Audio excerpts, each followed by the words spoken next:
নমস্কার, কেমন আছেন সবাই? আমার চ্যানেলের আরও একটা রেসিপিতে আপনাদের সকলকে স্বাগত। আজকে আমি তোমাদের কুমড়ো, আলু, বড়ি, বেগুন, কচু এসব কিছু দিয়ে একটা পাঁচমিশালি করে নিরামিষ সবজি বানিয়ে দেখাবো।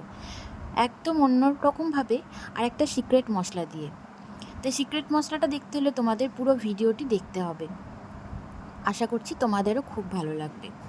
তো চলো ভিডিওটি শুরু করি। এখানে দেখো সবজির মধ্যে নিয়েছি আলুগুলোকে দেখো এইভাবে কেটে নিয়েছি। খুব বড় বড় নয়, আবার খুব ছোট ছোট নয়, মিডিয়াম সাইজ করে কেটে নিয়েছি। ঠিক একইভাবে কুমড়োগুলোকে কেটে নিয়েছি, আর এদিকে কচুগুলোকে ছোট ছোট কেটেছি, যেহেতু কচুগুলো সেদ্ধ হতে একটু সময় লাগবে। নিয়েছি বেগুন, এখানে নিয়েছি বড়ি। এখন কড়াইতে তেল বসিয়ে দিয়ে সরষের তেল দিয়ে দিয়েছি, আর এই রান্নাটা অবশ্যই সরষের তেলে করবেন, টেস্টটা অনেক বেশি ভালো আসে। এখন ডালের বড়িগুলোকে খুব লাল করে ভেজে নেব। এই রান্নায় বড়িটা একটু বেশি ব্যবহার করবেন, যেহেতু নিরামিষ রান্না, আর বড়িটা দেওয়ার কারণে যেমন সবজিটার মধ্যে ফ্লেভার আসে, সেরকমই কিন্তু তরকারিটা খেতেও বেশ ভালো লাগে। এখানে দেখো বড়িগুলো আমার ভাজা হয়ে গেছে, বড়িগুলোকে এখন তুলে নিচ্ছি।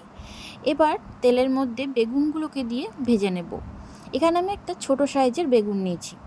বেগুনটা খুব বেশি দেবেন না, তবে যারা বেগুন খেতে খুব ভালোবাসেন তারা হয়তো আরেকটু বেশি হলেও দিতে পারেন, তবে বেগুনটা খুব বেশি হয়ে গেলে বেগুন ভাবটা বেশি লাগবে, তো কুমড়ো আলুর যে ফ্লেভারের তরকারিটা সেটা কিন্তু ভালো লাগবে না। আর যারা বেগুনে অ্যালার্জি রয়েছে তারা বেগুনটা অবশ্যই স্কিপ করে যাবেন।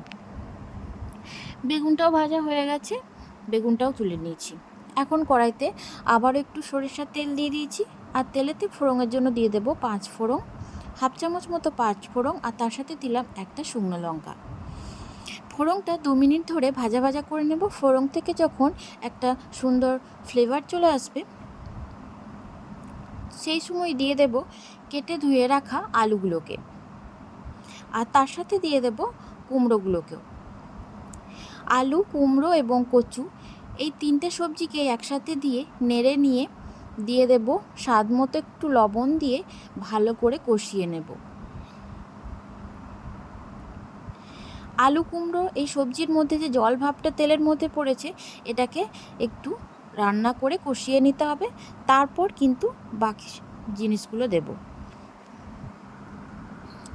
এখন এদিকে আমি একটা বড় সাইজের টমেটো কুচি করে নিয়েছি, এখন দিয়ে দিচ্ছি টমেটোটা। আলু, কুমড়ো, কচু তিনটে কষানো হয়ে যাওয়ার পরে কিন্তু টমেটোটা দিতে হবে। আর টমেটোর থেকেও প্রচুর পরিমাণে যেহেতু জল বের হবে, তাই টমেটোরও কাঁচা গন্ধ চলে যাওয়া পর্যন্ত এটাকে নাড়তে থাকতে হবে। আর যখন দেখব টমেটোগুলো অনেকটা স্ম্যাশ হয়ে গেছে, অর্থাৎ সবজির সাথে মিশে গেছে, সেই সময় দিয়ে দেব হলুদ গুঁড়ো,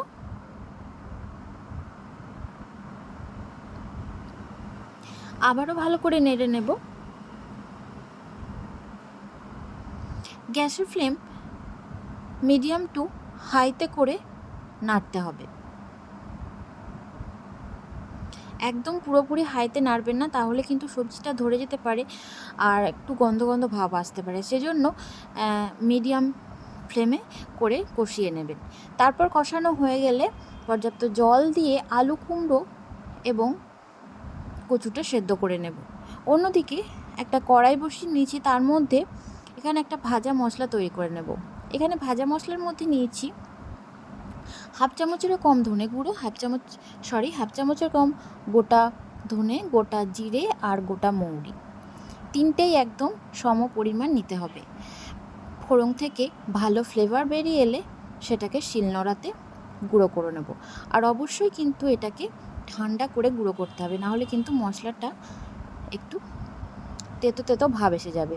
সেজন্য মশলাটা ভাজার পরে কিন্তু ঠান্ডা করে তারপর গুঁড়ো করে নেবে। এদিকে দেখো শিলনোড়াতে আবারও বেটে নেব হাফ চামচ মতো গোটা জিরে, তার সাথে দিয়েছি আদা আর একটা কাঁচা লঙ্কা, শিলনোড়ায় বেটে নেব। আর এদিকে সবজি আমার যেহেতু সেদ্ধ হয়ে গেছে, তাই শেষ মুহূর্তে দিয়ে দিলাম বেগুন এবং ভেজে রাখা বড়িগুলোকে। এখন হাই ফ্লেম করে এটাকে ফুটিয়ে নেব। অন্যদিকে দেখো জিরে, আদা এবং লঙ্কা বাটা হয়ে গেছে। এবার কড়াইতে আবারও দিয়ে দিচ্ছি 2 চামচ মতো সরিষার তেল।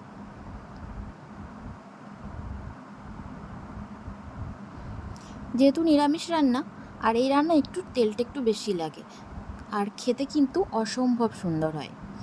তেল গরম হয়ে গেলে এখানে ফোড়নের জন্য দেব 1/2 চামচেরও কম গোটা জিরে,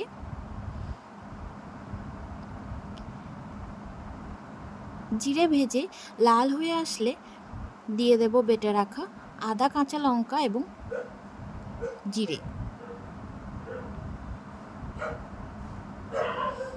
নেড়ে নিয়ে একটু কালারের জন্য দিয়ে দেব কাশ্মীরি রেড চিলি পাউডার।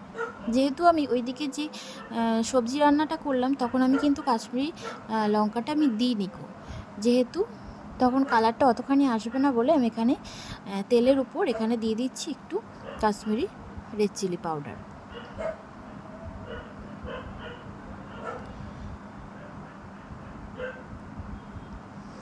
মশলাটা 2 মিনিট ধরে ভালো করে ভেজে নেব।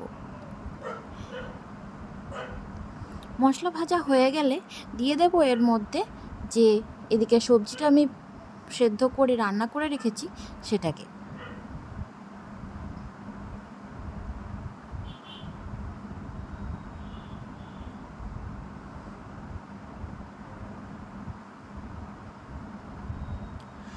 দেখো সব সবজিটাই আমি ঢেলে নিয়েছি, আর কতখানি কালার এসেছে। আর যেহেতু সেদ্ধ হয়ে গেছে, আর অনেক বেশি সেদ্ধ করব না, তাহলে কিন্তু অনেকটা গলে গলে যাবে। সেই জন্য একটু শক্ত শক্ত ভাব থাকতে, অর্থাৎ মানে দেখা যাবে এরকমভাবে সবজিগুলো, এই পর্যায়ে কিন্তু তরকারিটা আমি বন্ধ করে দেব। আর শেষ মুহূর্তে দিয়ে দিলাম 1/2 চামচেরও কম চিনি, আর দিয়ে দিলাম ভেজে রাখা যে মশলা সেটাকে। তো রেডি আজকের আমাদের নিরামিষ পানমিশালি সবজি রান্না। তো বন্ধুরা, তোমাদের কেমন লাগলো আমার এই রেসিপিটি তোমরা অবশ্যই কমেন্ট বক্সে জানিও। আর তোমরা যারা এখনও ভিডিওটি দেখছো অথচ লাইক করনি, তাদের কাছে অনুরোধ রইল ভিডিওটি একটি লাইক করে আমার পাশে থাকার জন্য।